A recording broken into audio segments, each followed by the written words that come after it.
ceux qui les ont déjà vus, ce sont des enfants qui connaissent le Seigneur. Ils se sont mis en prière, malgré leur jeune âge. Ils ont commencé à déclarer et à confesser. Dieu le guérira, il sortira de là. Alléluia. Tous mes enfants, c'est pourquoi vous emmenez vos enfants à la prière, c'est très important. Ils ne sont pas très grands, ils sont adolescents, mais ils connaissent le Seigneur. Alléluia. Amen. Donc je suis rentré 17h, 18h moins le quart comme ça. J'ai repris connaissance à 23h38 comme ça quand j'ai revu. Alléluia. Amen. Et donc comme je disais, le lendemain, le médecin, le chirurgien est venu me voir. Écoutez son témoignage. Il m'a dit, monsieur, on a travaillé, on vous a soigné jusqu'à ce qu'on était fatigué. Alléluia. Amen. On a travaillé, on vous a soigné, l'opération nous a fatigués. Parce que, en ouvrant, on a découvert autre chose.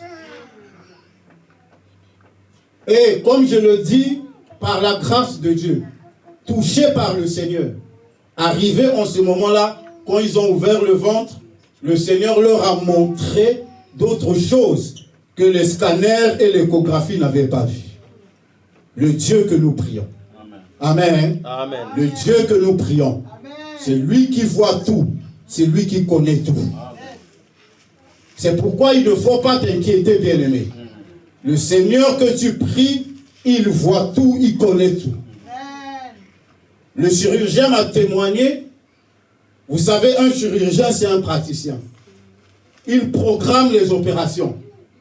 Il a les diagnostics. Il dit tel patient, 15h, 16h30. L'autre, telle heure. Amen. Pour moi, ils ont déprogrammé tout ce qu'ils avaient à faire, maman.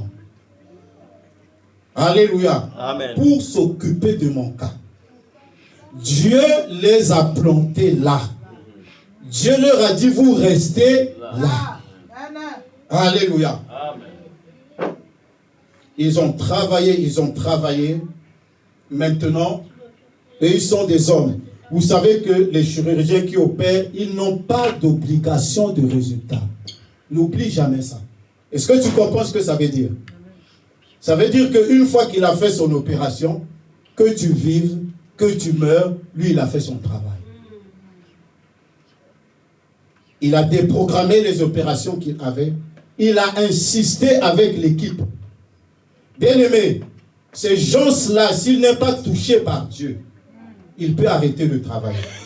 Il a dit, il peut dire, on a essayé, ça n'a pas marché. Et personne ne lui tiendra rigueur. Tu meurs, tu pars. Parce que chaque cas qu'il opère, c'est de l'argent qui rentre. Et quand il ne perd pas, il perd de l'argent. Donc s'il est touché par le cœur du diable, il peut regarder l'argent et il peut dire, on a essayé, ça n'a pas marché. On passe au prochain. Mais pour moi, par la grâce de Dieu, ils ont été touchés. Ils sont restés là. Jusqu'à ce qu'il a fini les soins. Ils m'ont laissé. Bien aimé, j'avais les sondes partout. Le peu de sondes qui restaient, le docteur Pistus, quand il est passé, il a vu. Amen. Amen. J'étais sous assistance respiratoire. La tension, j'avais des sondes partout. Si tu me voyais, j'avais des tuyaux partout. Parce qu'au moment où je te parle, mon ventre que tu vois, ça a été ouvert. Je te donne le témoignage. Je ne peux pas te le montrer par pudeur. Je te dis la vérité. Ça a été ouvert là où je suis, depuis le dessus du nombril. Sur le nombril. Vous connaissez le nombril? Oui. Mukumba. Tolo. Mutoli. Les colos jusqu'en bas. Ils m'ont laissé là. Si tu vas vivre, tu vas vivre. Si tu meurs, tu meurs. Amen. Amen. Mais le Seigneur qui est merveilleux, Malgré tout ce temps-là, il est venu, il a soufflé, il a dit vie. Amen. Vie. Vie.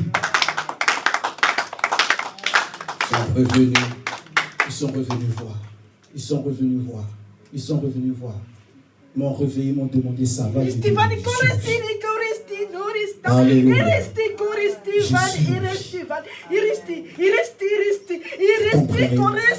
Parce que le Seigneur était descendu. Le Seigneur était descendu. Je vous dis, bien-aimés, avant ces événements, un jour, le Seigneur m'avait parlé. Il m'a dit une phrase. Il m'a dit, montez en prière. Montez en prière. Quand je dis comme ça, c'est qu'il y a des événements qui arrivent. Alléluia. Amen. Je suis venu ici. J'ai parlé à mon frère, à mes frères. J'ai parlé au pasteur Dodé. J'ai parlé au docteur Pistus. J'ai dit, on doit changer le programme de prière. À partir de maintenant, tous les jours à 5 heures du matin, nous devons prier. Qui était témoin? Alléluia. Et nous avons mis le programme de prière 5 heures du matin. Parce que le Seigneur savait. Bien aimé, l'église n'est pas une blague. Il faut monter en prière. On a eu 2 événements semblables. Et avant, le Seigneur m'avait averti. Il m'a dit, priez. Changez le programme de prière. J'ai dit à mes frères, on a commencé à prier à 5 heures du matin. Bien aimé, si l'église ne prie pas, si vous ne priez pas, il y a des victoires que vous ne saurez pas. Il y a des batailles que vous n'allez pas remporter. Il y a des territoires que vous n'allez pas conquérir. Donc tous ceux qui ont obéi au programme de prière de 5 heures du matin, soyez bénis. Amen. Soyez bénis. Parce que j'ai senti que j'étais soutenu dans la prière. Alléluia. Amen. Obéissez à ce programme, bien-aimé. Quand le Seigneur parle à l'église, vous devez obéir. 5 heures du matin, la prière. Il y en a qui n'obéissent pas. Il y en a qui ont commencé, qui ont lâché. Mais le Seigneur ne parle pas par hasard. On ne reçoit pas les prophéties par hasard. On ne vient pas ici devant la chair pour vous dire des amusements. Quand on vous parle de la part du Seigneur. Là encore, c'est encore 5 heures du matin. Sachez-le que moi, le Seigneur m'avait averti. À bientôt, nous allons monter. Parce qu'il y a des batailles qui arrivent. À bientôt, nous allons monter. Arrange-toi à tenir déjà 5 heures du matin. Parce que par la révélation du Seigneur, à bientôt, nous allons monter à 3 heures du matin. Il y a des batailles à remporter. On n'est pas l'église pour s'amuser. Le monde spirituel est réel. Si tu ne montes pas en bataille de prière, tu n'auras rien. Tu vas croire que l'église n'est pas puissante, que le Seigneur n'est pas vivant. Non, bien-aimé. Quand le Seigneur parle, il faut obéir. Si te dit monte à la prière, monte, bien-aimé. C'est pour ton bien. Amen. Si on n'était pas monté à 5 heures du matin, peut-être qu'on aurait 2 cadavres dans cette église. Vous comprenez? Amen. Le Seigneur a fait grâce. Je suis venu te rendre témoignage. Je suis venu rendre témoignage à Dieu. Quand on te dit bien-aimé, obéis, obéis. Alléluia. Amen. Quand on te dit prie, prie. Ne prends jamais à la légère la vie de prière. Au moment où moi je ne pouvais pas prier, les autres priaient pour moi. Et le Seigneur a entendu, il est venu, il a soufflé sur moi. Et je continue à vivre jusqu'aujourd'hui.